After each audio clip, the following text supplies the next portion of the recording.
Hello and thanks for staying with us. This is Asa Television and welcome to the news. I'm Dumebi Roosevelt Emekoba. The Nigerian Air Force ANF has called for stronger cooperation between the military and journalists, saying the media plays an important role in protecting national security. The Director of Public Relations and Information, Air Commodore Eyema Ejidemi, said this during an interactive meeting with the leadership of the Nigerian Union of Journalists NUJ FCT Council led by its chairman, Ms. Grace Ike, who visited the NAF headquarters on Thursday in Abuja. Air Commodore Ejidemi described journalists as key partners in promoting peace, unity and public trust. He compared the relationship between the Air Force and the media to a marriage based on trust, honesty and open communication. He explained that all information about military operations can be made public because doing so might put lives or missions at risk. Air Commodore Ejidemi also urged journalists to always verify information, especially in this era of fake news and social media misinformation. He said wrong or rushed reports can help enemies or harm national insecurity. He emphasized that the Nigerian Air Force is changing into a smarter and more people-focused force, using advanced technology to ensure precision and protect civilians during operations. In her remarks, Comrade Grace Ike, chairman of the NUJ FCT Council, praised the Nigerian Air Force for its professionalism and successes in national security. She assured that the NUJ remains committed to objective and responsible journalism that supports national unity and development. The visit, she said, aimed to build a stronger partnership between the journalists and the Air Force, especially in fighting fake news and improving public awareness in security issues. The Nigerian Senate has approved the appointment of Professor Joash Amukuton's son as the new chairman of the Independent National Electoral Commission (INEC). Professor Amukutan was confirmed on Thursday after a 2-hour session with lawmakers on Thursday at plenary. The nominee, who is a professor of law and senior advocate of Nigeria, said the idea of electoral tribunal will restore confidence in the electoral process and outcome. Professor Amukutan also informed the Senate about the likelihood of introducing a whistle-blowing policy during his tenure to report irregularities in elections. There is a need for an electoral offences commission that will be able to investigate. INEC does not really have the capacity presently. You investigate, you detect, investigate, and then prosecute. And strengthening the internal disciplinary procedure, following due process, to ensure that those that are involved in such misconduct are brought to book, even if you need to use forensic to do that. And we also hope to probably see, well, I have not gotten there, but we have factored it as part of the likely challenges we are going to confront. We can introduce a whistleblowing policy too that will enable people to detect and expose such practices so that it can be dealt with. On how to ensure participation of voters during election in areas affected by insecurity, he stated that under his leadership, the Commission may introduce the use of drones to reach remote areas. This does not come in time, and then the envelope system still makes the institution to be constrained financially. And then there's sometimes what we call ignorance of authority and power. The Constitution has granted you autonomy, but it's possible you are even ignorant of the autonomy. So we will look at the spirit and the letters of the Constitution, as well as the laws made by the National Assembly, to use our knowledge to ensure that INEC is independent. And we'll have an audit to see what are those factors, and we shall deal with them accordingly. I can give that assurance. this does not come in time, and then After the question and answer session, the nominee was unanimously given the approval to head the commission. In a remark, President of the Senate, Godswill Akpabio, charged the new INEC boss to make sure every vote counts during his tenure. He pledged that the National Assembly, working with the new INEC leadership, will ensure transparency in elections in the states. The nomination of Professor George Amupitan, Senior Advocate of Nigeria, for appointment as Chairman, Independent National Electoral Commission is hereby approved.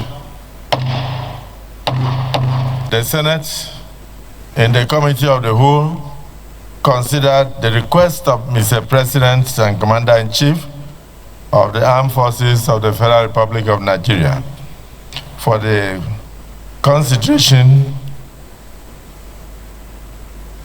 and screening of Professor George Ojo Amupitan San for appointment as Chairman, Independent National Electoral Commission, INEC. The nominee answered questions from distinguished senators and also took away some of the questions as working documents in respect of electoral matters and other topical issues. Thereafter, the Senate approved the nomination of Professor George Ojo Amupitan, Senior Advocate of Nigeria, for appointment as Chairman, Independent National Electoral Commission, INEC. Is this a true reflection of what transpired in the Committee of the Whole? Professor Amupitan is expected to leverage his legal and academic background in electoral law to push for reforms which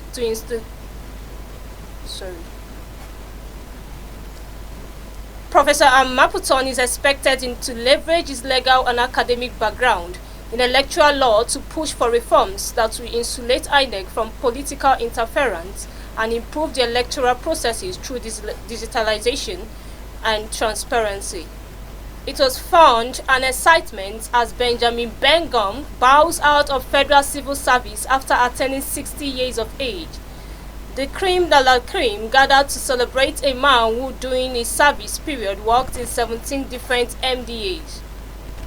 Minister of Livestock Development Idi Mokhtar Maha was among those to celebrate him, extol the zeals of the celebrants and his abilities to carry out the job while in service.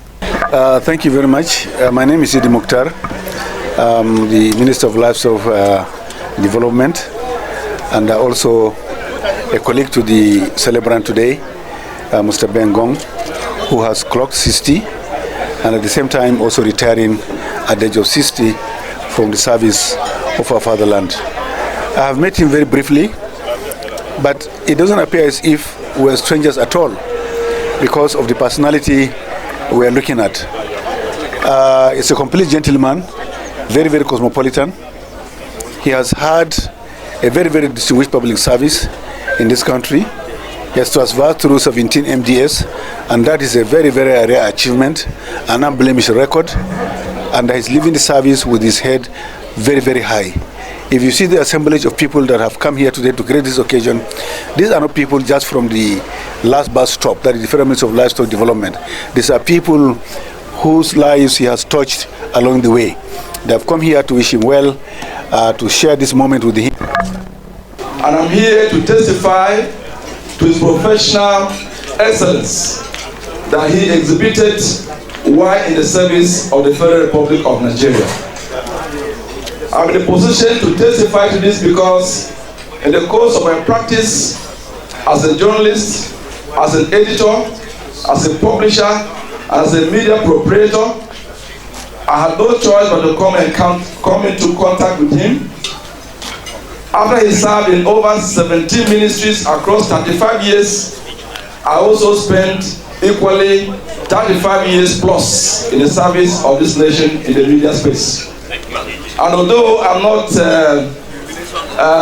got to the 6th floor, I'm a year or two shy of that 6th floor.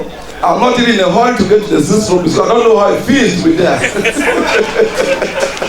I'm I'm very comfortable where I am.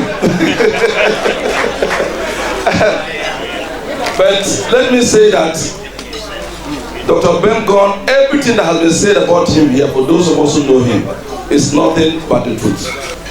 And Ben joined this ministry on deployment from the Federal Ministry of Information and National Orientation more than a year ago, bringing with him a wealth of experience, creativity, and passion for public communication. From the moment he came on board, he became a driving force in shaping and projecting the identity and image of this young ministry. He played a pivotal role in branding the ministry, ensuring that programs and activities receive the visibility and recognition they deserve. Through his professional network and media dexterity, he successfully publicized the creation of the ministry and its initiatives on several national televisions and radio stations, including the Nigerian Television Authority, Channels Television, Arise Television, AIT, and many others. Under his leadership, the Press and Public Relations Department became a hub of excellence, facilitating the Honorable Minister's appearances on major media platforms. Ben Gon is a remarkable human being. I want him to inspire other public servants. There is a slight comment about his character and his person in his citation, but I need to elaborate a little bit about on that. Ben Gon is a very intelligent man, very competent in his job. I can give that testimony. I can confirm to you that I have never seen a director of press as dedicated, committed, and loyal as Ben Gon. I use the word loyal very strongly because loyalty also comes with a price. And it is the issue of loyalty that endeared him to me. There was also traditional display by the Swangi Cultural Group.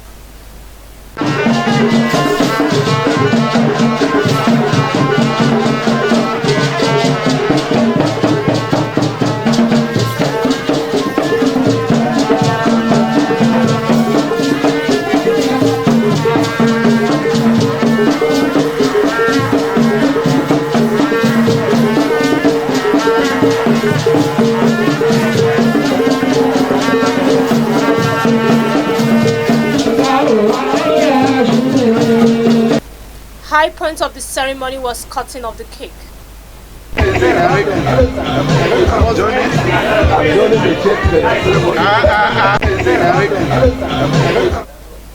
And that's the news. Don't forget to follow us on all our social media handles. On behalf of the crew, I'm Dumebi Roosevelt Emekoba.